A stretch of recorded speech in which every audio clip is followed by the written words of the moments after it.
ক্ষতস্থানে dressing করানোর সুযোগে মহিলার সঙ্গে চরম নোংরামি। পিরিয়ড কবে শেষ হয়েছে প্রশ্ন করে মহিলার গোপন অঙ্গে হাত দেওয়ার চেষ্টা, রোগীর ওপর অকথ্য নির্যাতন চালানোর অভিযোগ। আর অভিযোগটা কার ওপর উঠছে জানেন? পঞ্চায়েত সমিতির সদস্যার স্বামী, ওটি অ্যাসিস্ট্যান্ট। তার দিকে এই অভিযোগের তীর, তাকে গ্রেপ্তার করেছে পুলিশ। কতটা নোংরামি একবার ভাবুন। তৃণমূল নেত্রীর স্বামীর অসভ্যতামিতে বিপাকে রীতিমতো দল। পূর্ব বর্ধমানের রায়না থানা এলাকার ঘটনা। ধৃতের নাম শেখ মঈনুদ্দিন। রায়না থানার জোচ্চাদি গ্রামের স্কুল মোড়ে তার বাড়ি। সে রায়না থানার শাহেরা বাজারের একটি বেসরকারি হাসপাতালের ওটি অ্যাসিস্ট্যান্ট। ধৃতকে মঙ্গলবার বর্ধমান সিজিএম আদালতে পেশ করা হলে ভারপ্রাপ্ত সিজিএম বিচার বিভাগীয় হেফাজতে পাঠিয়ে দোসরা জুন ধৃতকে ফের আদালত পেশের নির্দেশ দেওয়া হয়।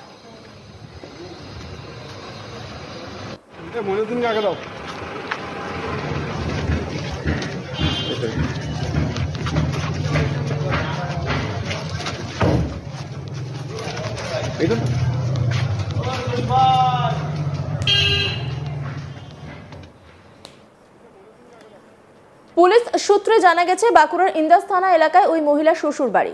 রায়না থানার নারুগ্রামে তার বাপের বাড়ি। গত 13ই মে শেহেরা বাজারের একটি বেসরকারি হাসপাতালে তার গলব্লাডারে অস্ত্রোপচার হয়। 18ই মে তাকে হাসপাতাল থেকে ছেড়ে দেওয়া হয়। ডাক্তার অপারেশনের ক্ষতস্থানে ড্রেসিং করার জন্য পরামর্শ দেন। মহিলা তার বাপের বাড়িতে এসে ওঠেন। ডাক্তারের পরামর্শ মতো তার ড্রেসিং শুরু হয়।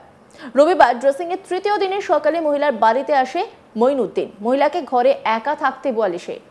ড্রেসিং করার পর মহিলার পিরিয়ড বন্ধ হয়েছে কিনা জানতে চায় মঈনুদ্দিন।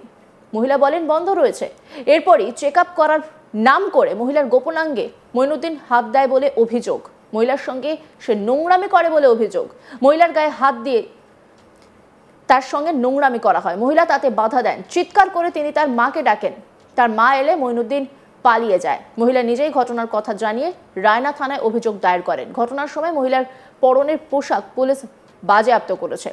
ধৃতের মেডিকেল পরীক্ষা করানোর জন্য আদালতে আবেদন জানান তদন্তকারী অফিসার। এ ব্যাপারে বর্ধমান মেডিকেল কলেজের ফরেনসিক স্টেট মেডিসিনে বিভাগীয় প্রধানকে প্রয়োজনীয় ব্যবস্থা নিতে নির্দেশ দিয়েছেন ভারপ্রাপ্ত সিজিএম। ম্যাজিস্ট্রেটের কাছে মহিলার গোপন জবানবন্দি নথিভুক্ত করেছে পুলিশ। তৃণমূল মুখপাত্র প্রসেনজিৎ দাস অবশ্য জানান, আইনের ঊর্ধ্বে কেউ নয়। উনি যদি সেবার সুযোগ নিয়ে অসভ্যতামি করে থাকেন তাহলে তদন্ত করে আইন শাস্তি দিক। কি বলেছেন তিনি শোনাব আপনাদের। কেউ যদি কারোর সাথে অসভ্যতামি করে তার দায়িত্ব তার, এবং তাকে আইনত যা শাস্তি আছে সেই শাস্তি পেতে হবে। আমরাও দলের পক্ষ থেকে প্রশাসনকে জানাবো যে তার বিরুদ্ধে যা আইনত শাস্তি হয় সেটাই গ্রহণ করা হোক। এখানে কোনো রেহাত করার কোনো ব্যাপার নয়। যদি ঘটনা পুলিশ তদন্ত করে দেখে যে ঘটনাটা ঠিক, তো যেটা হয়েছে সেটাই হবে। আইন তো কারোর জন্য আলাদা নয়, সকলের জন্য আইন সমান। তো সুতরাং সে পঞ্চায়েত সদস্যর স্বামী বলে সে পার পেয়ে যাবে, এটা হতে পারে না। আমরাও দলের পক্ষ থেকে বলবো ঘটনার পূর্ণাঙ্গ তদন্ত করে যে দোষী তার বিরুদ্ধে কঠোর ব্যবস্থা, এবং যে অত্যাচারিত হয়েছে সে যেন সঠিক ন্যায় বিচার পায়, সেটা দেখতে হবে। এই নিয়ে একটি রিপোর্ট তুলে ধরেছেন আমার কলিগ সুজাতা মেহরা। দেখাবো আপনাদের। দেখো, গল ব্লাডারে স্টোন অপারেশন হয়েছিল এবং চিকিৎসক বলেছিলেন যেন মহিলা নিয়মিত ওই অপারেশনের ক্ষতস্থান ড্রেসিং করান, এবং সেই মতোই ওটি অ্যাসিস্ট্যান্টকে কিন্তু বাড়িতে এসে ড্রেসিং করার জন্য বলেছিলেন ওই মহিলা। সেই মতোই কিন্তু ওটি অ্যাসিস্ট্যান্ট বাড়িতে আসছিল এবং ড্রেসিং করছিল। কিন্তু এই ড্রেসিং করতে এসেই মহিলার সঙ্গে অভব্যতা করার অভিযোগে গ্রেপ্তার হতে হলো ওই ওটি অ্যাসিস্ট্যান্টকে, এবং পুলিশ তাকে গ্রেপ্তার করে বর্ধমান আদালতে পেশ করেছে। যেটা জানা যাচ্ছে যে অভিযুক্তের নাম হচ্ছে শেখ মঈনুদ্দিন, এবং সে রায়না থানার জোচ্চাদি গ্রামের স্কুল মোড়ের বাসিন্দা। রায়না থানারই শ্যামসুন্দরের হাটতলা থেকে তাকে গ্রেপ্তার করেছে পুলিশ, এবং রায়না থানারই শেহারা বাজারের নার্সিংহোমের ওটি অ্যাসিস্ট্যান্ট হচ্ছে এই শেখ মঈনুদ্দিন। তার কিন্তু আরেকটা পরিচয় রয়েছে। শেখ মঈনুদ্দিনের স্ত্রী কিন্তু রায়না পঞ্চায়েত সমিতির তৃণমূলের পঞ্চায়েত সদস্য। আরও যেটা পুলিশ সূত্রে জানা যাচ্ছে, অভিযোগকারী মহিলার শ্বশুর বাড়ি কিন্তু বাঁকুড়া জেলার ইন্দাস থানা এলাকায়। বাপের বাড়ি পূর্ব বর্ধমান জেলার রায়না থানার নারুগ্রাম গ্রামে।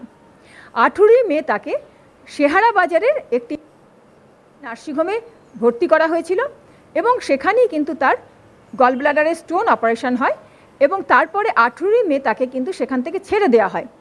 চিকিৎসকের পরামর্শে অপারেশনের ক্ষতস্থানে ড্রেসিং করার জন্য সে কিন্তু ওটি অ্যাসিস্ট্যান্টকে তার বাড়িতে আসতে বলেছিলেন এবং ড্রেসিংয়ে করতে আসছিল ওই ওটি অ্যাসিস্ট্যান্ট, কিন্তু সে কিন্তু আসার সময় বলে দিয়েছিল যখন বাড়িতে ড্রেসিং করবে তখন যেন ওই মহিলার ঘরে, যে ঘরে ড্রেসিং করবে সেখানে যেন কেউ উপস্থিত না থাকে মহিলা ছাড়া।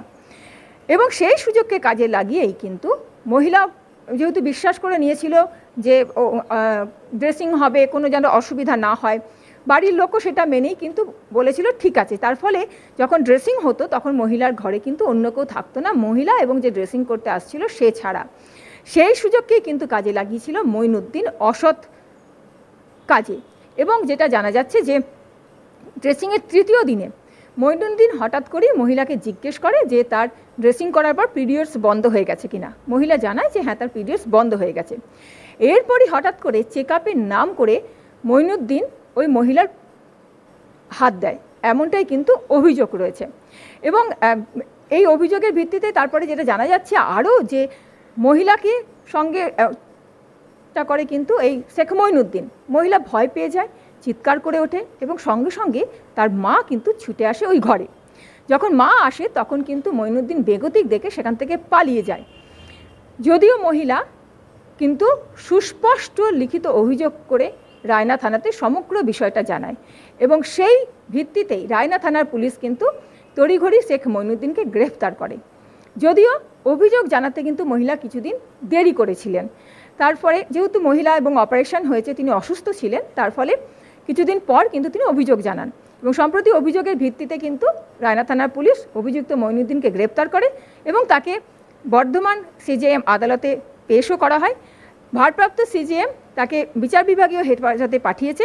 2রা জুন তাকে পুনরায় আদালতে পেশের নির্দেশ দেওয়া হয়েছে।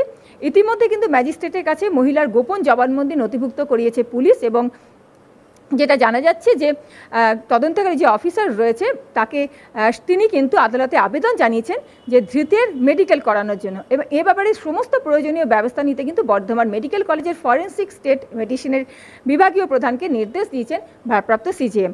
আপাতত শেখ মঈনুদ্দিন কিন্তু রয়েছে বিচার বিভাগীয় হেফাজতে। 2রা জুন তাকে পুনরায় আদালতে পেশ হতে হবে, এমনটাই কিন্তু নির্দেশ দেওয়া হয়েছে।